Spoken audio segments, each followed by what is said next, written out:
নমস্কার বন্ধুরা, KS cooking হাউসের তরফ থেকে আপনাদের জানাই স্বাগত। আজকে আমি বানাবো গ্রীষ্মকালের সবজি দিয়ে দুপুরবেলায় ভাতের সাথে খাওয়ার জন্য তৃপ্তিদায়ক একটি সবজির তরকারি। তাহলে চলুন রেসিপিটি দেখে নেওয়া যাক। এখানে আমি একটি প্লেটের মধ্যে নিয়ে নিয়েছি 10-12 পিস করে ঝিঙে অর্ধেক করে কেটে নিয়েছি, আর কুমড়ো নিয়েছি 8 পিস, আর 10-12 পিস করে নিয়ে নিয়েছি সজনের ডাঁটা আর আলু। তাহলে চলুন রান্নাটা শুরু করি। গ্যাস ধরিয়ে কড়াই বসিয়ে নিয়েছি, কড়াইতে দিয়ে দিচ্ছি 2 টেবিল চামচ সর্ষের তেল। এবারে গ্যাসের ফ্লেমটা ফুল বাড়িয়ে তেলটা ভালো করে গরম করে নিচ্ছি। তেল ভালো মতো গরম হয়ে গেছে। এবার তেলের মধ্যে দিয়ে দিচ্ছি 1/4 চামচেরও কম নুন। এবারে এর মধ্যে দিয়ে দিচ্ছি আগে থেকে কেটে রাখা আলুর টুকরোগুলি। এই আলুর টুকরোগুলি তেল আর নুনের সাথে ভালোভাবে উল্টে পাল্টে একটু মিশিয়ে নিচ্ছি। এই অবস্থায় গ্যাসের ফ্লেমটা মিডিয়াম টু লো করে দিয়ে 3 থেকে 4 মিনিটের জন্য আলুগুলি হালকা লাল করে ভেজে নিচ্ছি। এদিকে নিয়ে নিয়েছি 2টো মিডিয়াম সাইজের টমেটো আর 4টি কাঁচা লঙ্কা। প্রথমে আমি একটি টমেটো অর্ধেক করে কেটে নিচ্ছি, আবার এই অর্ধেক অংশকে লম্বায় আরও অর্ধেক করে কেটে নিলাম। এবার এই অর্ধেক অংশটাকে আবার ছোট ছোট টুকরো করে কেটে নিচ্ছি। এইভাবেই 2টো টমেটো কেটে নিচ্ছি। 2টো টমেটোই ছোট ছোট টুকরো করে কেটে নিলাম। এবার আমি এখানে নিয়ে নিচ্ছি একটি ছোট মিক্সার গ্রাইন্ডার। এবার এই গ্রাইন্ডারের মধ্যে টমেটো কুচিগুলি দিয়ে দিচ্ছি, আর এই যে 4টে কাঁচা লঙ্কা আছে, এই কাঁচা লঙ্কাগুলি অর্ধেক করে এর মধ্যে দিয়ে দিচ্ছি। এখানে আমি একটা মশলা বানিয়ে নেব, তার জন্য এর মধ্যে দিয়ে দিচ্ছি 1 চা চামচ জিরের গুঁড়ো, 1 চা চামচ ধনের গুঁড়ো আর 1/4 চামচ নুন। এবারে ঢাকা দিয়ে সমস্ত মশলা ভালো করে বেটে নিচ্ছি। এবার মিক্সার গ্রাইন্ডারে ঢাকাটা খুলে দেখিয়ে দিচ্ছি। এই যে দেখুন, মশলা ভালোভাবে বাটা হয়ে গেছে। এদিকে 4 মিনিট হয়ে গেছে। আলুগুলি মাঝে মাঝে নেড়ে নিয়ে হালকা লাল করে ভেজে নিয়েছি। এই যে দেখুন, আলু ভাজাগুলি এবারে আমি একটি পাত্রে তুলে নিচ্ছি। এই আলু ভাজা তেলের মধ্যেই দিয়ে দিচ্ছি 2 টুকরো তেজপাতা আর 1/4 চামচের মতো গোটা জিরে। এবারে গোটা জিরেটা কয়েক সেকেন্ডের মতো হালকা করে একটু ভেজে নিচ্ছি।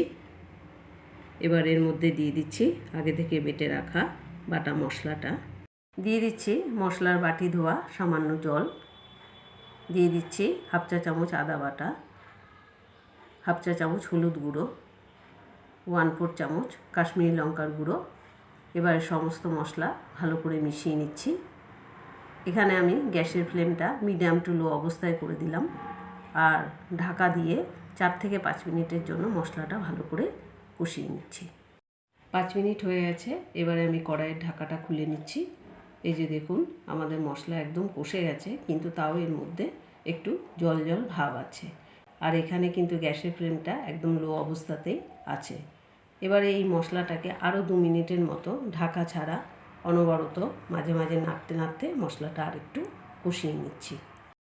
2 মিনিট ধরে মশলা ভালো করে কষিয়ে নিয়েছি। এই যে দেখুন, মশলা ভালোভাবে কষে গেছে। এবার এর মধ্যে দিয়ে দিচ্ছি আগে থেকে ভেজে রাখা আলুর টুকরোগুলি। এবারে এই আলুর টুকরোগুলি মশলার সাথে ভালো করে মিশিয়ে নিচ্ছি। এবারে এর মধ্যে দিয়ে দিচ্ছি কাঁচা সবজিগুলি। এই সবজিগুলি কষানো মশলা আর আলুর সাথে ভালো করে মিশিয়ে নিচ্ছি। কষানো মশলার সাথে সবজি ভালো করে মিশিয়ে নিয়েছি। এখানে আমি গ্যাসের ফ্লেমটা একদম লো করে দিয়ে 2 মিনিটের মতো ঢাকা ছাড়া সবজিগুলি কষানো মশলার সাথে একটু কষিয়ে নিচ্ছি। কাঁচা সবজিগুলি কষানো মশলার সাথে 2 মিনিট ধরে ভালো করে কষিয়ে নিলাম। এবার এর মধ্যে দিয়ে দিচ্ছি চায়ের কাপের 2 কাপ পরিমাণ জল। এই জলটা সবজির সাথে ভালো করে মিশিয়ে নিচ্ছি। সবজিতে জলটা একটু কম হয়েছে, তাই আমি এর মধ্যে দিয়ে দিচ্ছি চায়ের কাপের আরও 1 কাপ পরিমাণ জল। এই জলটা সবজির সাথে ভালো করে একটু মিশিয়ে নিচ্ছি, আর দিয়ে দিচ্ছি চায়ের চামচের 1 চা চামচ নুন। নুনটা সবজির সাথে ভালো করে মিশিয়ে নিচ্ছি, আর এখানে গ্যাসের ফ্লেমটা ফুল বাড়িয়ে সবজির ঝোলটাকে ভালো করে ফুটিয়ে নিচ্ছি। সবজির ঝোল ফুটে উঠেছে। এবারে দিয়ে দিচ্ছি 2টো চেরা কাঁচা লঙ্কা, আর ঢাকা দিয়ে গ্যাসের ফ্লেমটা মিডিয়াম টু লো অবস্থায় রেখে 6 থেকে 7 মিনিটের জন্য তরকারিটা রান্না করে নিচ্ছি। 6-7 মিনিট হয়ে গেছে। এবার আমি কড়াইয়ের ঢাকা খুলে নিচ্ছি। এই যে দেখুন আমাদের সবজির তরকারি একদম তৈরি হয়ে গেছে। এবার আমি একটি আলুর টুকরো তুলে আপনাদেরকে দেখিয়ে দিচ্ছি। এই যে দেখুন আলু ভালো মতো সিদ্ধ হয়ে গেছে। এখানে ঝোলটা যেহেতু পাতলা হয়েছে সেই জন্য ঝোলটা একটু ঘন করব, সেই জন্য আরেকটি আলুর টুকরো তুলে নিচ্ছি। এই দুটো আলু ম্যাশ করে এই ঝোলের মধ্যে দিয়ে দেব। এই যে দেখুন এখানে থালার মধ্যে আলুর টুকরো দুটো ভালো করে ম্যাশ করে নিয়েছি। এবার এর মধ্যে 2 হাতা ঝোল তুলে নিচ্ছি। এবার ঝোলটা ম্যাশ করা আলুর সঙ্গে মিশিয়ে নিচ্ছি আর এই ঝোলের মধ্যে দিয়ে দিচ্ছি। এবারে একটু হাতা দিয়ে অল্প অল্প ঝোল তুলে নিয়ে ভালো করে মিশিয়ে দিচ্ছি। এই তরকারিটা একটু মিষ্টি মিষ্টি হলে ভালো লাগে, তাই আমি এর মধ্যে দিয়ে দিচ্ছি 1 চা চামচ চিনি। চিনিটা ভালো করে তরকারির সাথে মিশিয়ে নিচ্ছি আর একটু একটু ঝোল তুলে উপর থেকে দিয়ে দিচ্ছি। এবার আমি গ্যাসের ফ্লেমটা মিডিয়াম করে দিয়ে 2 মিনিটের মতো ফুটিয়ে নিচ্ছি, যাতে চিনিটা তরকারির সাথে ভালো করে মিশে যায়।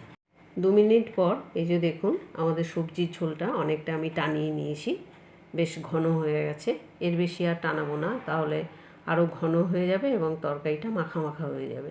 সেই জন্য আমি এখানে গ্যাসটা অফ করে দিচ্ছি আর তরকারিটা একটি প্লেটে সার্ভ করে নিচ্ছি। সবজির তরকারিটা একটি প্লেটে সার্ভ করে নিয়েছি। এটি আপনারা যে কোনো নিরামিষ দিনে দুপুরবেলায় ভাতের সাথে খেয়ে দেখবেন, এই এক পদ দিয়েই দুপুরের খাওয়া হয়ে যাবে। এই রেসিপিটি বাড়িতে একবার ট্রাই করে দেখবেন। যদি ভালো লাগে তাহলে লাইক, কমেন্ট, শেয়ার করবেন আর আমার চ্যানেলটি অবশ্যই সাবস্ক্রাইব করে রাখবেন।